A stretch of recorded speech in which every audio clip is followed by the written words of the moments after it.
LeBron had 21 points, 7 rebounds, and 9 assists, but everybody was talking about Kevin Durant. In his first game since April, Durant made his first 8 shots, 5 of them three-pointers. He finished with 23 points in just 17 minutes off the bench. Durant missed the team's 5 exhibition games with a calf injury. Team USA plays South Sudan on Tuesday. The U.S. women's basketball team plays their first game today at noon against Japan. Simone Biles advanced to 4 event finals in women's gymnastics, the all-around, balance beam, vault, and floor exercise. The team finals competition is Tuesday. Biles has a chance to become the first gymnast, male or female, to win 5 gold medals in a single Olympics.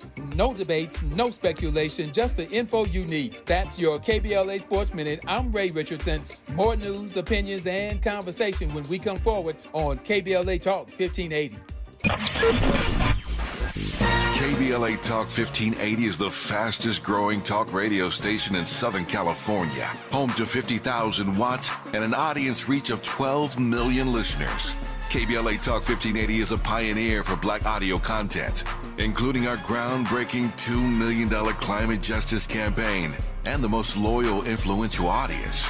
According to an independent research study by the polling firm Aviterus, for the second consecutive year, KBLA Talk 1580 is the most trustworthy, reliable, and credible news source for Black audiences and beyond in Southern California. Let KBLA Talk 1580 power your advertising dollars. Our omni-channel custom marketing solutions are specifically tailored to connect with your ideal target audience. We leverage audio, podcasts, streaming, digital, social media, and local activations to get your message out to the Black community. Get in touch with our advertising team today at advertising@KBLA1580.com. That's advertising at KBLA1580.com. KBLA 1580. We've got your Black. KBLA Talk 1580 invites you to join us for a book party celebrating The Covenant with Black America 20 years later. Almost 2 decades ago, the Covenant book, compiled and edited by Tavis Smiley, climbed to #1 on the New York Times bestsellers list and stayed there for weeks. The first book by a Black-owned publisher to achieve such a feat. The urgency of the issues that matter most to Black fellow citizens has only intensified, especially in this critical election year. On Wednesday evening, August 14th, 6 to 9 p.m., come meet Tavis Smiley alongside Covenant contributors including Cornel West, Connie Rice, Mark Ridley Thomas, Elisa Orduna, Tyrone Howard, and Melina Abdullah as they sign copies of The Covenant with Black America 20 years later. You can purchase your books on site and get them autographed. That's Wednesday evening, August 14th, 6 to 9 p.m. in the city of Los Angeles. Admission is free, but you must register at KBLA1580.com. At KBLA Talk 1580, we've got your Black.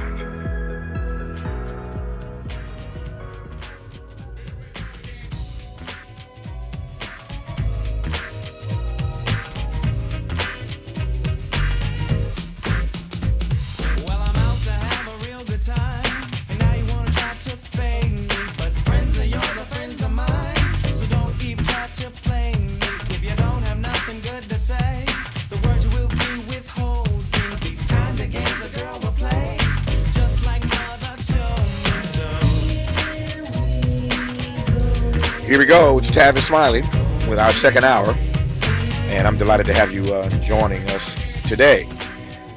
As promised in this hour, the director of the Center for the Study of Democracy at the University of Johannesburg, Stephen Friedman. Mr. Friedman is also author of the book, Good Jew, Bad Jew. In this hour, I hope to take his temperature on the racial underpinnings of the West's response to Israel's ongoing war in Gaza. I hope to get his thoughts on Bibi Netanyahu's visit and his address to Congress last week, and I hope to get his thoughts on the political implications of Bibi's visit and his words in this hour, all the way from Johannesburg. Professor Stephen Friedman, how are you today, sir?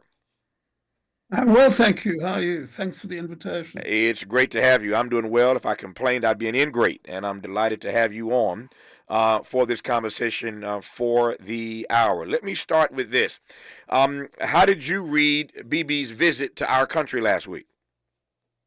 Well, I think it confirms one of the things I said, one of my arguments in the book, which is that the state of Israel has become so much a part of the white supremacist understanding of the world that it wasn't surprising that a great many people who believe in white supremacy regard him as some kind of hero. I'm told, although I don't have a measure, that he got more standing ovations than Kim Jong-un usually gets in North Korea. And it was just an indication to me again of the point I made in the book that really he and his government and his state have really become a kind of rallying cry for people who believe in white supremacy or the supremacy of the West around the world. And I think that was very much on show in your Congress last week. Give me more here. You've already got my interest and that of many in our audience, I suspect, with regard to this intersection, I would call it, this intersection as you define it, between white supremacy and Bibi's policy in the Middle East. Tell me more about that intersection. I'm fascinated by how you weave those two things together, as it were. Well, there's a history to this. And I mean, the history to this was that originally Jews who lived in Europe, obviously Jews didn't only live in Europe, but Jews who lived in Europe tended to be more likely to support the idea of a Jewish state for various reasons. They were kind of in Europe, but not quite of Europe. They lived in Europe. They were Europeans, but they were regarded as outsiders to a certain extent. And if you look back at the late 19th century, when certain people claim to have discovered the racial science, which was really the false claim that racism could be based on science, that at that stage Jews were regarded as not really European. Jews were regarded as a problem for white civilization, just of course as Black people were, as Asian people were, etc. And it became obvious that to some people, that one of the problems with Jews in Europe was that, unlike the Europeans, they didn't have a state. And so you had this push to have a Jewish state. And I try to show in the book that, one of the things we asked to believe nowadays is that they wanted a Jewish state because they were, very proud to be Jewish. They wanted to express their Jewishness, etc. This is not accurate. They desperately wanted to be white Europeans.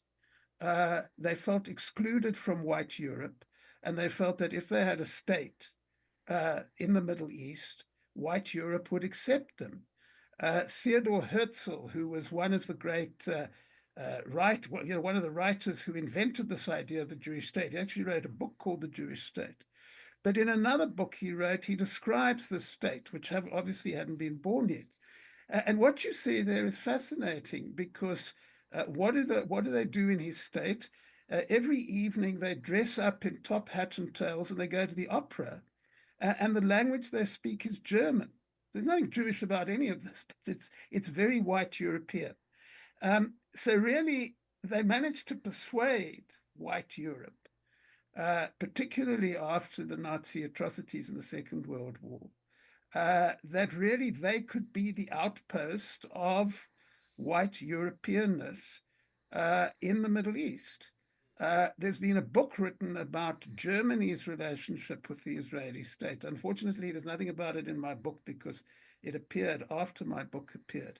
And one of the things you read in that book is that the first prime minister of Germany after the Second World War, Adenauer, wrote a letter to the prime minister of the Israeli state saying, "We will always support you because you are the West's representatives in the Middle East." And that has now become the mainstream view. Hold that thought. The mainstream view, as you hear Professor Friedman say, is that Israel is the West's representation in the Middle East. Let's interrogate that and a great deal more when we come forward with the director of the Center for the Study of Democracy at the University of Johannesburg, Stephen Friedman, also author of the book, Good Jew, Bad Jew. You're listening, and I'm glad about it, to Tavis Smiley. Interrogating and unpacking. That's what we do around here. You're listening to Tavis Smiley. Make a move into a home of your own. With City National Bank's Ladder Up Home Loan Grant, you could receive up to $20,000 that you never need to pay back. Use it toward your down payment, save on closing costs, or to buy down your mortgage rate. Find out more at cnb.com/ladderuphome. City National, here for every stage of the journey. Property must be in a qualifying market in California, New York, or New Jersey. Additional terms and conditions apply. Not all applicants will qualify. Terms are subject to change without notice. City National Bank is an equal housing lender. Member FDIC. NMLS number 536994. Looks like Bobby needs a ride again. Grab the keys. Let's take our auntie to the swap meet. Grab the keys. Whether you're giving rides or hauling gear, do it all in a Chevy SUV. Head to your local Chevy dealer, where well-qualified buyers get 1.9% APR on all 2024 Silverado 1500, Blazer EV, Equinox, Trailblazer, and Colorado models. Chevrolet, together, let's drive. 1.9% APR for 36 months. Monthly payment is $28.60 for every $1,000 you finance. Example down payment 17.0%. Must finance with GM Financial. Some customers may not qualify. Not available with lease and some other offers. Take the retail delivery by 7/31/24. You know where you want to go in life, and City National Bank can help. City National knows the dedication it takes to build your vision for the future into a reality. And our team is here for you. We have a wide range of options to help, from personal savings accounts to interest-bearing money market savings accounts and more. All designed to help you get where you want to go. City National, here for every stage of the journey. Learn more at cnb.com. City National Bank is a subsidiary of Royal Bank of Canada. Member FDIC. This is the story of the one. As a maintenance engineer, he hears things differently. To the untrained ear, everything on his shop floor might sound fine, but he can hear gears grinding or a belt slipping.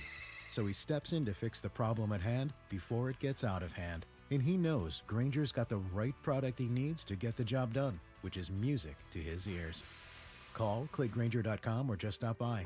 Grainger, for the ones who get it done. Did you know that feeling sluggish or weighed down could be a sign that your digestive system isn't working at its best? Taking Metamucil every day can help. Metamucil fiber powders help promote your daily digestive health using a plant-based fiber called psyllium. The gelling action of this special fiber traps and removes waste, so you can feel lighter and more energetic. Metamucil, promoting digestive health for a better you. Learn more at metamucil.com. These statements have not been evaluated by the Food and Drug Administration. These products are not intended to diagnose, treat, cure, or prevent any disease.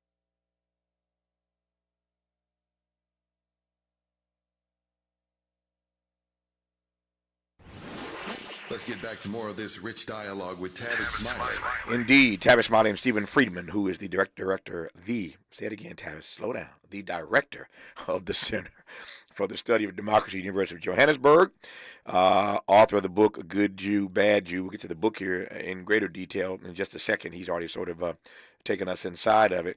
I guess I couldn't get that sentence out because I was so anxious to get back to this conversation, particularly to the point at which Professor Friedman was telling us that the prevailing view these days, and for quite some time, is that Israel is the West representation in the Middle East.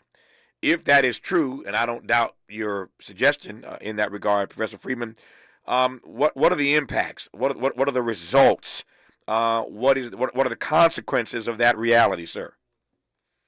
The consequences, Tavis, are that they have almost a free pass, as we've been seeing for the last 9 months, because they are considered to be doing the West's work in the Middle East, and therefore what they do to Palestinians is justified. What Palestinians do to them is not justified.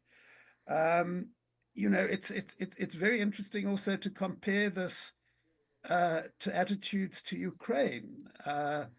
Because, when the Russians invaded Ukraine, we quite rightly heard all about, how it was wrong to use violence against civilians, how it was wrong to bomb places when there were women and children and so forth. None of these rules apply. Everything the Russians are doing in Ukraine and more the Israeli state is doing to Palestinians in Gaza. And yet you hear very, at most, a few muted complaints before people, the government send more weapons. And of course, as you pointed out right at the beginning of this discussion, there's no more obvious illustration of that than what happened in your Congress last week. Yeah.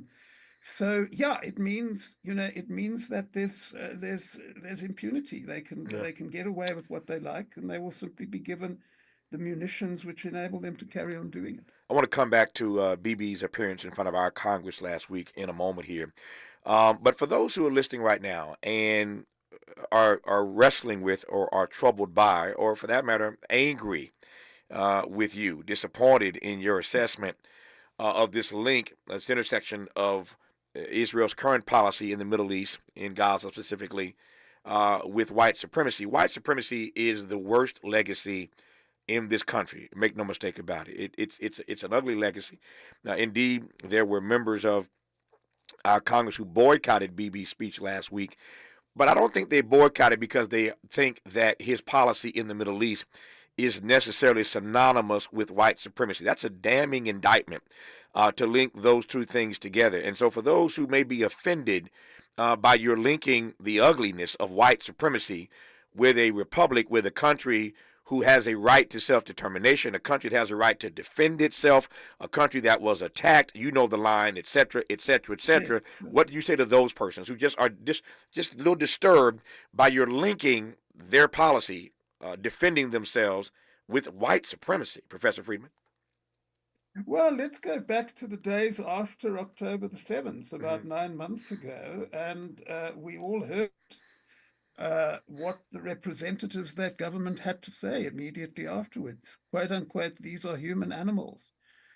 Deny them food, deny them water, deny them electricity.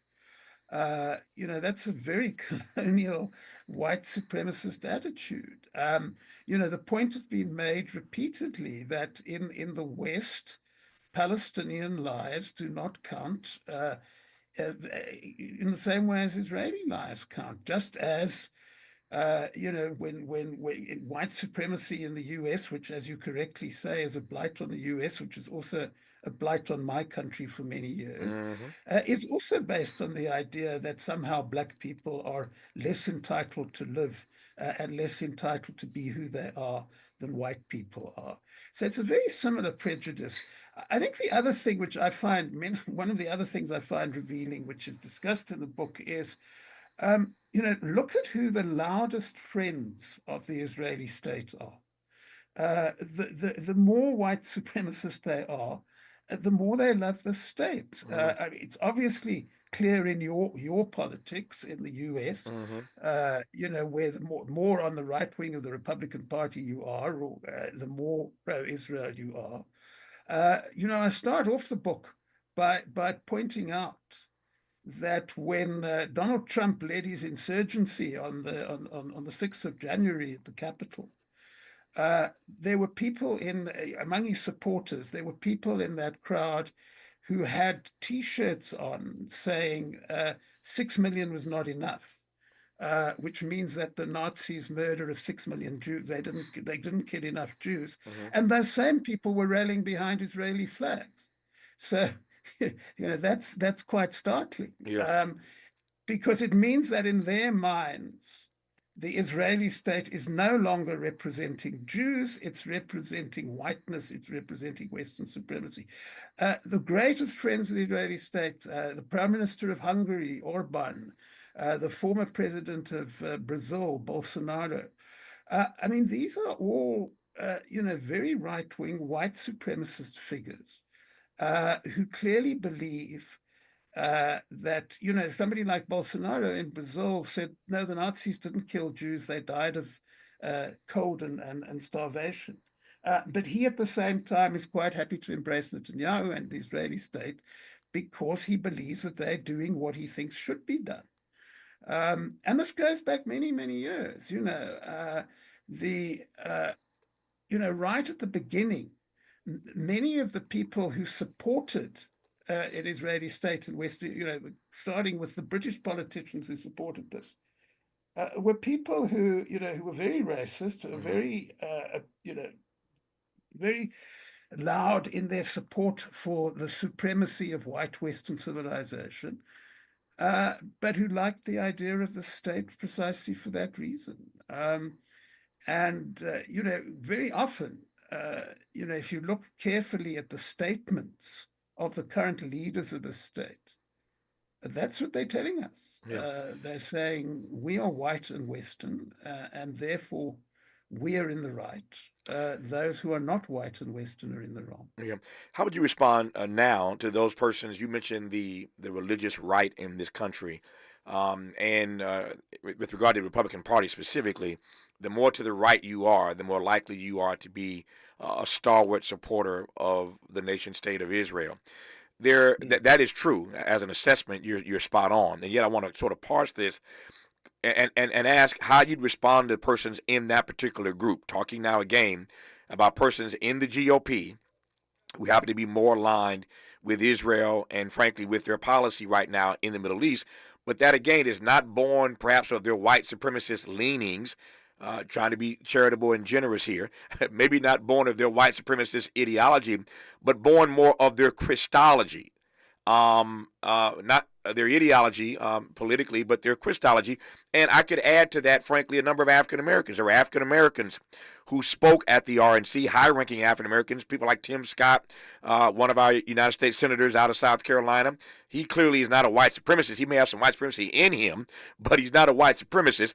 He's a black American. He's a Christian. And so born of his Christology, he is a supporter of the nation state of Israel. And there are other black folk who happen not to be Republicans, who, again, align with Israel, born of their faith tradition, not because, as black people, they are, in fact, white supremacists. Your thoughts? Yes, that's true. Christian Zionism, as it's called, is a huge issue in the US. But as you correctly say, I mean, never mind the African Americans at the Republican convention. We're in Africa here, and it's an issue in Africa. Mm-hmm. But the question I would ask is, given that any religion is open to a variety of interpretations, why light on this interpretation? Mm-hmm. I mean, there are deeply religious people who take the opposite view. One of the ironies of the situation, which doesn't get as much attention as it should, is that Palestinians, it's very often assumed, particularly by white supremacists, that Palestinians are only Muslim. But in fact, that's not true. Yeah. There is a Christian Palestinian population, and they are excluded from this variety of Christianity. I don't know if it ever made it to the US, but in South Africa, we saw at Christmas time an immensely powerful sermon by a Palestinian Christian pastor. And part of what he was saying in the sermon to his fellow Christians was, why don't you recognize us? Why do our lives not matter? We're also Christians. So it's a very selective Christianity. Mm-hmm. It's a Christianity which, yes, is based on a certain literalist interpretation of the Christian scriptures. But you really have to ask yourself, whether that's the only choice they could have made.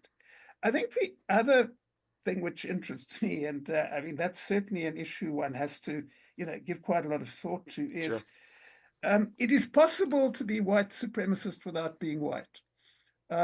And I'm thinking, for example, not only of those, but not judging those people at the Republican National Convention, but look at Britain, for example. Mm-hmm. I mean, some of the most stridently white supremacist members of the British Conservative Party are black people. Mm-hmm. Now, you can do all sorts of studies about why that is. And of course, one of the theories is that they're, they consider themselves black people who've made it, as opposed to the black people who they think haven't made it. And it's this strange argument of, well, I got to the top. Why can't you get to the top? It's got nothing to do with race. Sure. But whatever their meanings are, Rishi Sunak, who has just stood down as lost the election as president, spent most of his time trying to chase other Indian people away from the United Kingdom because they were immigrants. Mm-hmm. So, part of what I deal with in the book, quoting our own Steve Biko and other thinkers like him, is that, very often people who are oppressed can adopt some of the attitudes of the people who are oppressing them, and come to the false conclusion that they're being oppressed because they really are inferior, rather than because they're being victimized. As we say in the black church, I'd say amen to everything you just said. There's nothing you just said in the last minute or so that I disagree with. That is why when I referenced Tim Scott, I said he may not be a white supremacist, but he got a lot of white supremacists in him. I know a lot of black folk that got it deep in them. Deep is in their DNA almost. It's deep in the marrow of their bones. And so I take your point. You don't have to be white to be or to behave in white supremacist ways. No disagreement there. I'm so glad to hear you invoke the name of Stephen Biko. I literally was just watching Cry Freedom, the movie, the other night with our friend Denzel Washington starring as Steve Biko. The story of Steve Biko ought to be told over and over and over again. We know Nelson Mandela. We know the names of others, but that name, Stephen Biko, ought to be a name that we are much, much more familiar with. So I'm just thrilled to hear you invoke the name Steve Biko. Since we're talking about Biko in South Africa, your country, let me just jump to this right quick. And then I'm looking at my clock. I got about 3 minutes now. We can continue, of course, when we come forward. But let's get started on this. I said so on this program many, many weeks ago, just completely taken by the decision by your country, South Africa, to take the lead on filing this case against Israel in the international courts regarding the issue of genocide in Gaza. As a South African, how did you feel as one citizen about your country taking the lead and being so bold on this issue? You made the point earlier that white supremacy clearly has had its run in your country, apartheid. We certainly know all about white supremacy here in the United States, but of all the nations in the world, it was South Africa that took the lead in representing and filing this case in the international courts. As a South African, how did you feel about that? Oh, I was very proud of that decision. Mm-hmm. And I think it was an appropriate decision. I mean, people think, well, South Africa's a bit of an outlier. Why not? Why South Africa? Right. And my answer would be, as I say, why not? I mean, we were victims of one of the most brutally racist systems in the world. They are victims of racism. There are actually very strong links between the two countries. I mean, the contrast between our country and, say, the US at the moment is that literally you can express as much support as you want in this country for Palestine, and nobody's going to victimize you, and nobody's going to accuse you of all sorts of things and so on, because those roots go back. There's a famous Mandela quote which gets quoted here repeatedly, in which he said, black South Africans cannot be totally free until Palestinians are free. Mm-hmm. So there's a very deep affinity between the majority in this country and Palestinians. And I thought, well, what better state to take this to the International Court of Justice than South Africa, whose people had suffered under something very similar. Yep. Incidentally, many years ago, South Africa, the apartheid state in South Africa, one of their first setbacks internationally was to lose a court case at the International Court of Justice. So there's a history to this as well. Yep. No, I'm glad that you opined on that, because it was on my list of things to ask you about as a South African.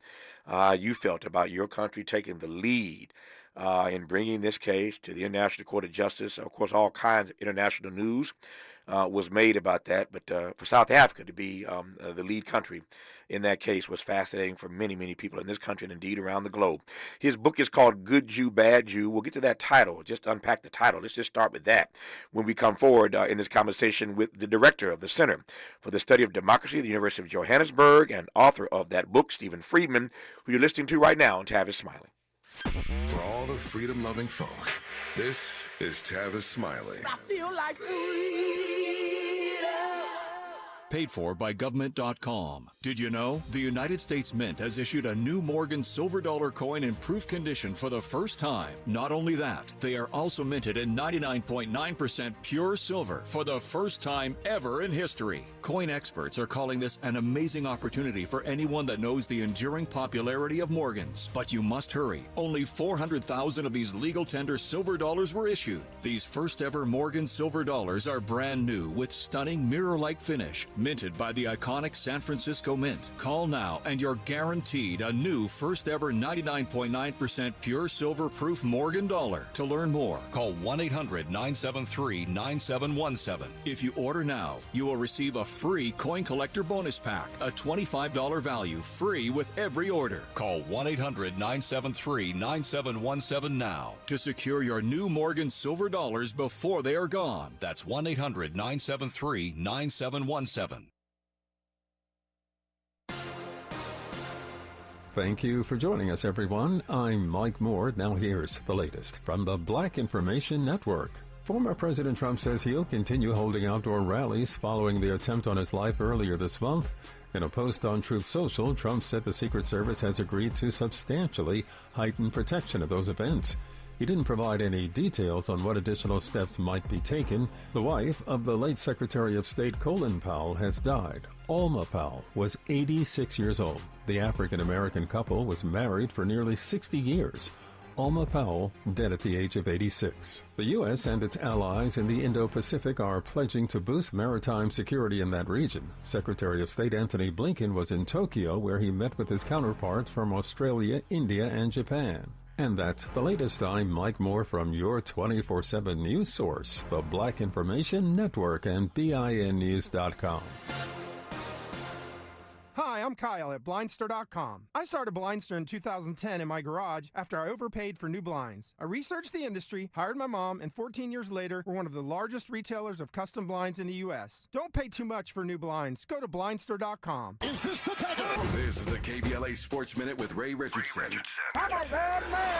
A lot of folks were up at 8 in the morning Sunday to watch the U.S. men's basketball team play their first game in the Summer Olympics in Paris. They beat Serbia by 26. LeBron had 21 points, 7 rebounds, and 9 assists. But everybody was talking about Kevin Durant. In his first game since April, Durant made his first 8 shots, 5 of them three-pointers. He finished with 23 points in just 17 minutes off the bench. Durant missed the team's 5 exhibition games with a calf injury. Team USA plays South Sudan on Tuesday. The U.S. women's basketball team plays their first game today at noon against Japan. Simone Biles advanced to 4 event finals in women's gymnastics, the all-around, balance beam, vault, and floor exercise. The team finals competition is Tuesday. Biles has a chance to become the first gymnast, male or female, to win 5 gold medals in a single Olympics.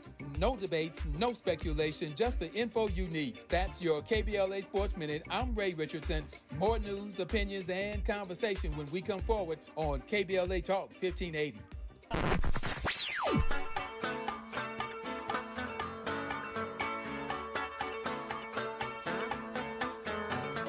This is KBLA Talk 1580. Talk radio that's music to your ears. We're unapologetically progressive. KBLA Talk 1580. We've got a lot to talk about.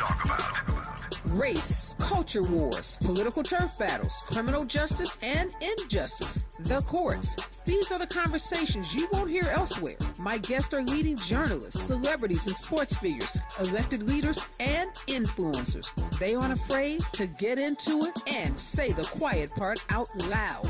With Ariva Martin in real time, your commute just became the most engaging part of your day. Tune in weekdays from 4 p.m. to 6 p.m. or find us on YouTube. Ariva Martin in real time, when you want it straight, no chaser. Unapologetically progressive. KBLA Talk 1580.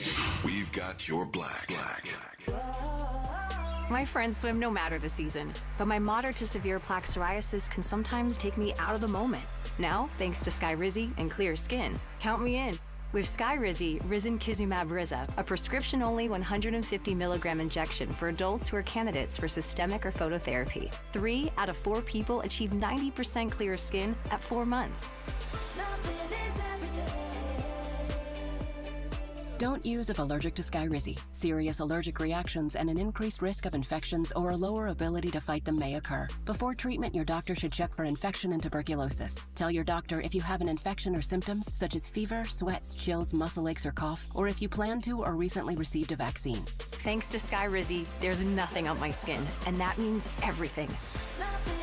Ask your doctor today about Skyrizi, the #1 dermatologist-prescribed biologic in psoriasis, and visit skyrizi.com or call 1-866-SKYRIZI to learn more. Texting enrolls you into recurring automated text messages. Consent not required to purchase. Message and data rates may apply. Hey, Dan, how you doing? Haven't seen you around the gym for a while. Yeah, I've really fallen off. Since I turned 40, I just don't get the results I used to get. Could be lower testosterone. Lower T? Yeah, I went through it a while back. Once you hit 40, your body has less free testosterone. I got Nugenix Total T, and it's made a huge difference for me. I've seen that ad on TV. Is it for real? Oh, yeah. The key ingredient is something called Tesnor, which helps boost free and total testosterone levels to help you trim up and stay lean. And it's made a difference for you? Man, I feel like I'm in my 20s again, at work, in the gym, and in the bedroom. Are they still giving out complimentary bottles for people to try it for themselves? Yeah, you just need to send them a text. Text LION to 42424 right now for your complimentary bottle of Nugenix Total T, the #1 selling testosterone booster at GNC. Plus, text now and we'll include a bottle of Nugenix Thermo, our most powerful fat incinerator ever, to help you get back into shape fast, absolutely free. Text LION to 42424. That's LION to 42424.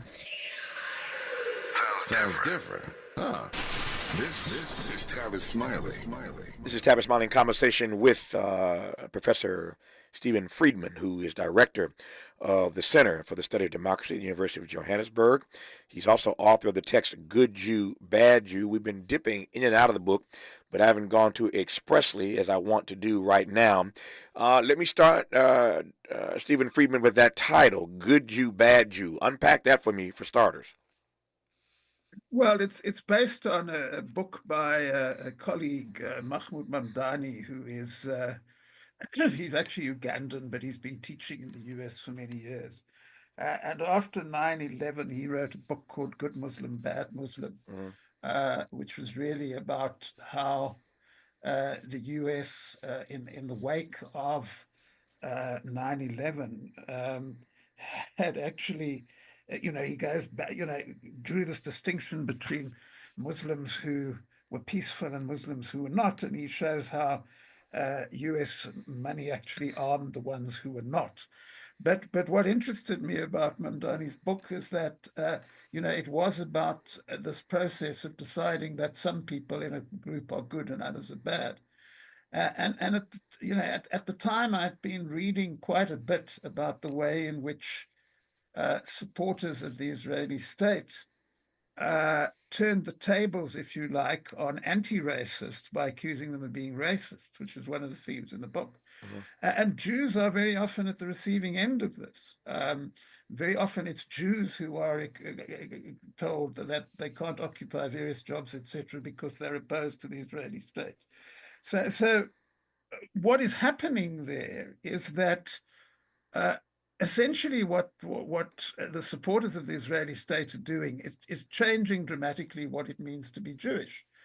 And obviously not everybody supports that who is Jewish. People want to be Jewish in the way they've always been Jewish. So those who are anti-racist, who want to be Jewish in the previous way, then get demonized, stigmatized as bad Jews. Whereas the ones who support the racism regard themselves as good Jews. It's part of a wider trend which you will be familiar with the US, which is that there was a time in which racists simply were racist. They simply claimed that everybody who wasn't like them was inferior. But round about 50 years ago in the US, this started changing, and whites who were racist started to claim that they were the victims of racism. The whole rebellion against affirmative action, and the claim that if whites couldn't get into universities, it was because blacks were getting in who didn't deserve to be there. And this became, which is still with us today, part of this idea that the opponents of affirmative action are the anti-racists, and those of us who support it to the racists. And that's used within the Jewish community to exclude those Jews who are opposed to racism. Yeah. And therefore, it seemed to me that there were a lot of parallels with Mamdani's book, and I thought I'd use it as inspiration for mine. There's actually a chapter in the book which discusses Mamdani's book and some of the lessons we can draw from it. No, you're right, Stephen Friedman. I know that issue quite well. As one who's been in the media game the media field. Although it is a game for a lot of people, I shouldn't run away from that. It's not a game for me, but it is for a lot of people. But I'm very familiar, of course, with that notion of everybody else in this country, this notion of reverse racism. I didn't buy it the first time I heard it, and I still don't buy it all these years later. Even though racism, to my mind, is still the most intractable issue in our country, I don't buy the argument of reverse racism. I find myself in these conversations all the time, and I define racism, as do others, as prejudice plus power. Prejudice Absolutely. plus power. Yep. And if you ain't got no power to enact no racist agenda, you can't be but so racist. You may be prejudiced, but if you ain't got no power to enact or to act upon your prejudice, it's hard for me to buy that argument of reverse racism when black people are as powerless, when the Palestinians are as powerless as they are. I digress on that for now. Let me just ask you a point blank question: whether or not, to the conversation we're having now, you believe that America's support of Israel is in fact rooted in racism? Yes, I do. I most certainly do. Your outgoing president could not bring, the one who simply was just stepped aside recently, could never actually manage to say anything meaningful about the death of thousands and thousands of Palestinian children. And yet he became deeply emotional at the death of Israelis. And obviously the death of Israelis should not have happened. But the point is that it's so obvious that he's hardwired. Sorry to single him out, but he is the president at the moment. He's hardwired to believe that some people's lives are more important than others. And it's, that's, as we were discussing earlier on, Palestinians are not regarded as white Europeans, and therefore they are subject to separate rules.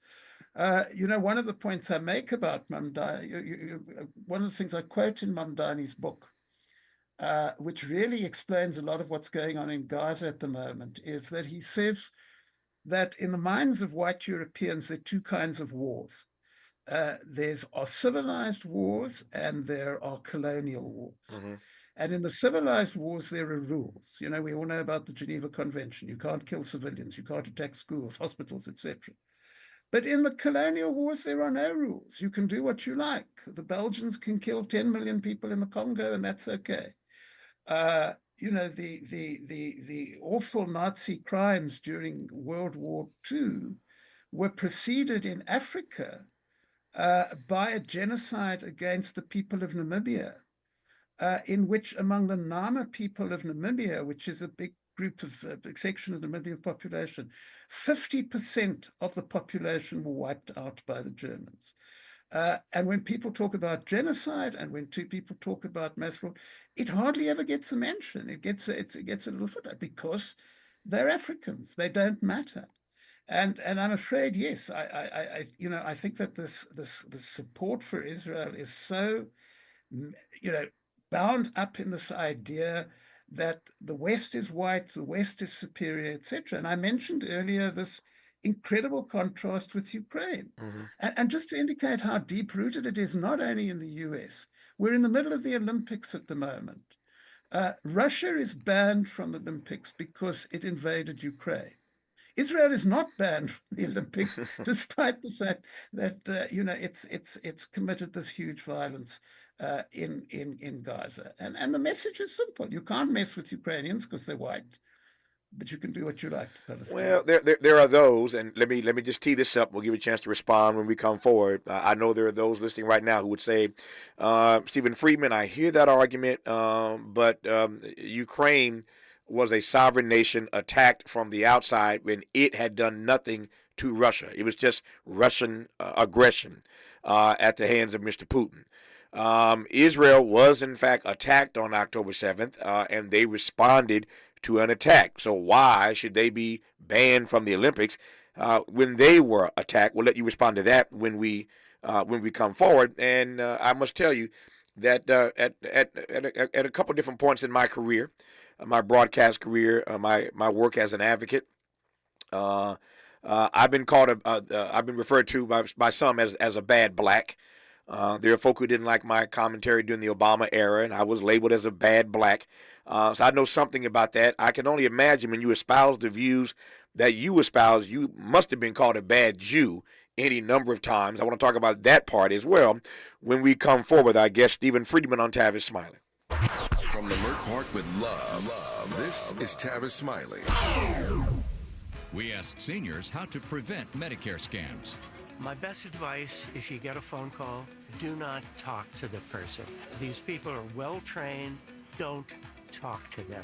They don't know me. They're just trying to scam me. Don't be fooled. Hang up. Just hang up. Never give out your Medicare number. They're going to get your number to put in a false claim. If I get a call from someone, I don't pick up the phone, and should I pick up the phone and they ask for information, then I hang up. How do you detect Medicare fraud? Just like I check my credit card statements, I check my Medicare statements monthly. Scammers can get a hold of your number, order medical devices through your account, and you're not even going to know about it if you don't look at your statement. Check your statement every month. If you get your statement and you see something that you know you did not have done, you report it. Call your senior Medicare Patrol. To report Medicare fraud, call the Senior Medicare Patrol at 855-613-7080.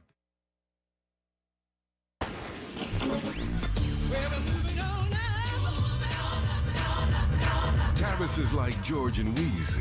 He's moving on up. Last year, Tavis was number 45 on the Talkers magazine list of the 100 most important radio talk show hosts in America. Wait for it. Wait for it.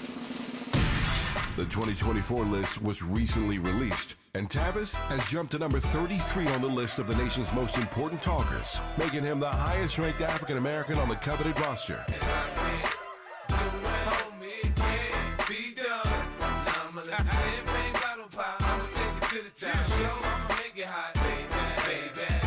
Congratulations to Tavis Smiley from all of us at KBLA Talk 1580.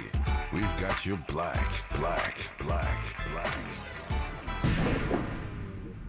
$5,000. That's the average amount of money people in the U.S. are now spending on gas in a year. $5,000. That's crazy. If you drive, you have to download Upside, the free app that gives you cash back every time you get gas. That's right. You can earn real cash back with Upside just by buying the gas you're already buying. You can literally start earning cash back today. I use Upside every time I fill up, and I've already made around $200-$300. You're putting gas in your car anyway. Why not get real cash back? If you like free money, download Upside. I'm saving the cash I earn from using Upside to help pay for a vacation later this year. Download the free Upside app now to earn cash back every time you buy gas. Use promo code PATH to get an extra 25 cents per gallon on your first tank. You can cash out anytime right to your bank, PayPal, or a gift card for Amazon and other brands. Just download the free Upside app and use promo code PATH for a 25 cents per gallon bonus on your first tank. That's code PATH for a 25 cents per gallon bonus. Ready to re-examine your assumptions and expand your inventory of ideas? More of Tavis Smiley coming your way right now. More of Stephen Friedman coming your way right now. The director of the Center for the Study of Democracy, University of Johannesburg, author of the book Good Jew, Bad Jew. My time is getting tight. Let me speed this up. Stephen Friedman, you mentioned a moment ago the Olympics again in full force. Russia is banned for its invasion of Ukraine. You made the point that Israel has not been banned in these Olympics, given its excursion and what many regard as genocide in Gaza. And to those who say Ukraine was fired upon, had done nothing to Russia, but Mr. Putin invaded anyway. Israel, on the other hand, was responding to an attack by Hamas on October 7th. Why then should they be banned from the Olympics? Sure. My answer would be look at the history. And I mean, make absolutely clear that nothing I'm about to say means that I support killing civilians and killing people who went to pop concerts, etc. I don't support that. On the other hand, we need to understand that in the 16 years preceding that attack, the people of Gaza have been under blockade. Nothing can get in or out without the approval of the Israelis. They have deliberately reduced, and this is before October the 16th, They have deliberately reduced the food supply going in order to put as much pressure on people as possible. And more important, as far as I'm concerned, is, if people feel they're oppressed, and they obviously are oppressed, they need to be able to do something about it. And everything that Palestinians try to do about it is suppressed. So an election was held 20 years ago, and they voted for the wrong party. So the election result was overturned. In the last few years, those of us who support non-violent resistance to racism, recommended to Palestinians that they should non-violently protest. They protested non-violently. They were shot at in large numbers. The question of using boycotts, which is also a peaceful mechanism, boycott sanctions in order to put pressure on the Israeli state. In the Western countries where it's mattered, all sorts of laws are passed to prohibit that.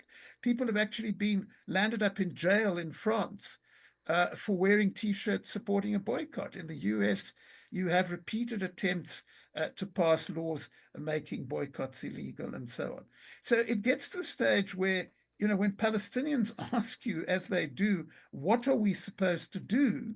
You don't have an answer, because everything peaceful that they're supposed to do has been banned. Yeah. Now, that doesn't condone what happened on October the 7th, but it explains it. And I don't think, we keep on saying, one of your history professors in the US put it, I thought, brilliantly. He said, history didn't start with October the 7th. History caused October the 7th. And I think unless you understand the history that caused October the 7th, then you have this strange view that it was unprovoked. There was nothing unprovoked about it. It was very interestingly, there's an academic in the US, a man called Norman Finkelstein, who's very unpopular with the Zionists. He drew a very interesting parallel between the actions of October the 7th and the Nat Turner revolt under slavery, which of course African Americans are very familiar with. And he said it was very similar in the sense that, yes, people who were civilians, etc., were killed, but that in both cases, unless you understood why it happened, then you wouldn't understand what had happened at all. And I think part of the problem we have at the moment is that everybody wants to talk justifiably about October the 7th, but nobody wants to talk about what caused it, which is a very long period of very virulent racism. When we come forward in our remaining moments with Stephen Friedman, two questions I want to pose. One, as I intimated or suggested a moment ago, curious as to how he responds when he is called a bad Jew for espousing viewpoints like the ones you're hearing in this hour. How's he deal with that? And we'll get his take finally on a ceasefire. There have been fits and starts in these conversations about a ceasefire in the Middle East. We'll get his take on that as well in our remaining moments with Stephen Friedman when we come forward on Tavis Smiley. Unapologetically progressive. Unapologetically black. You're tapped into Tavis Smiley. If you're like me, 60 and retired, making ends meet, especially here at the supermarket and drugstore, is tough. I'm so blessed to have found benefitscheckup.org. It's a free and confidential website from the National Council on Aging that connected me to $1,200 a year in programs that help pay for food, medicine, utilities, and more. Maybe it can help you. benefitscheckup.org. You know where you want to go in life, and City National Bank can help. City National knows the dedication it takes to build your vision for the future into a reality, and our team is here for you. We have a wide range of options to help, from personal savings accounts to interest-bearing money market savings accounts and more, all designed to help you get where you want to go. City National, here for every stage of the journey. Learn more at cnb.com. City National Bank is a subsidiary of Royal Bank of Canada, member FDIC. KBLA Talk 1580. We've got a lot to talk about.